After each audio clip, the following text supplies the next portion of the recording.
अनेक वर्ष नक्षलवादी चळवळीत अडकलेली पावलं आता हळूहळू समाजाच्या मुख्य प्रवाहाकडे वळतायत। गडचिरोली पोलिसांच्या प्रोजेक्ट संजीवनी अंतर्गत आत्मसमर्पित नक्षलवाद्यांना साक्षरतेचे धडे दिले जात आहेत। काय आहे हा प्रोजेक्ट संजीवनी, पाहूयात हा स्पेशल रिपोर्ट।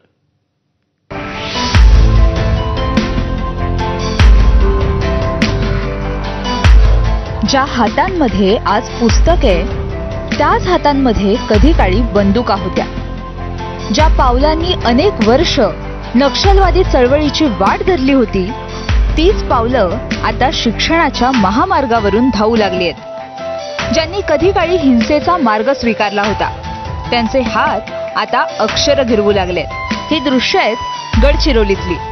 पोलिसांच्या प्रोजेक्ट संजीवनी अंतर्गत आत्मसमर्पित नक्षलवाद्यांना साक्षरतेचे धडे दिले जात आहेत। एकेकाळी घनदाट जंगलात राहून बंदुकीच्या जोरावर क्रांती घडवू पाहणाऱ्या अनेक नक्षलवाद्यांनी गडचिरोली पोलिसांसमोर आत्मसमर्पण केले। आत्मसमर्पण केलेल्या अनेकांनी नक्षल चळवळीत सहभागी होण्यापूर्वी 4थी आणि 5वीचेही शिक्षण पूर्ण केले नव्हते। मात्र आता चळवळीला अलविदा केल्यानंतर समाजाच्या मुख्य प्रवाहात येण्यासाठी त्यांना शिक्षण आणि कौशल्य विकासाची मोठी अडचण येत आहे। नेमकी हीच अडचण गडचिरोली जिल्हा पोलीस दल आणि जिल्हा परिषद प्रशासन दूर करणार आहे। गडचिरोली पोलिसांच्या प्रोजेक्ट संजीवनी उपक्रमातून जिल्हा परिषद शिक्षण विभागाच्या पुढाकारातून आत्मसमर्पित नक्षलवाद्यांना साक्षरतेचे धडे दिले जात असून 8 सप्टेंबरला साक्षरता दिनापासून या उपक्रमाची सुरुवात झाली आहे। त्यामुळे बंदूक चालवणाऱ्या हातात एक प्रकारे पुस्तक आणि पेन दिसत असल्याचे चित्र गडचिरोली शहरात दिसून येत आहे।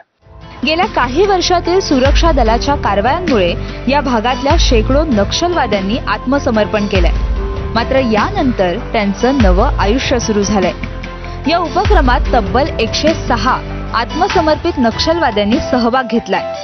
कधी काळी त्यांनी आपलं प्राथमिक शिक्षण सोडून बंदूक हाती घेतली होती।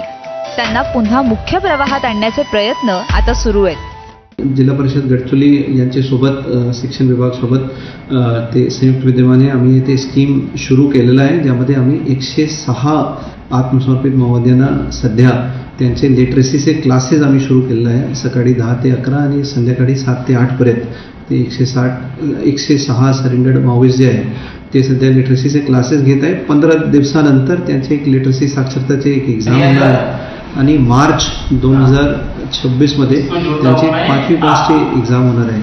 छोट्या छोट्या उपक्रमांतून तर कधी खेळांमधून त्यांना साक्षर केलं जात आहे। या नव्या जगात त्यांना मुळाक्षरं गिरवावी लागणार आहेत आणि स्वतःला सिद्ध करावं लागणार आहे।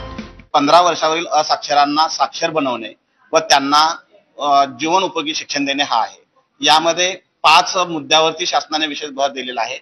एक जो आहे तो असाक्षरांना साक्षरता व अंकगणित, लेखन वाचन याची ओळख करणे।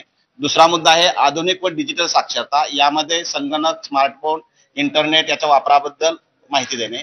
तिसरा आहे आर्थिक साक्षरता, यामध्ये बँकिंग, UPI, ऑनलाईन व्यवहार इत्यादी बाबत माहिती देणे। त्याचबरोबर 4था मुद्दा आहे नागरिक शास्त्र आणि संविधानिक मूल्यांचे शिक्षण, यामध्ये मूलभूत अधिकार, कर्तव्य, मतदान याविषयी त्यांना माहिती दिली। प्रोजेक्ट संजीवनीच्या अंतर्गत या साऱ्याच जणांच्या आयुष्याला खऱ्या अर्थानं कलाटणी आणि जगण्याची नवसंजीवनी मिळाली आहे। नक्षलवादी चळवळीचा बिमोड करत असताना दुसरीकडे प्रशासनाकडून त्यांचं केलं जाणारं हे पुनर्वसन निश्चितच कौतुकास्पद आहे। मंगेश भोंडेकरसह ब्युरो रिपोर्ट, ABP माझा, गडचिरोली।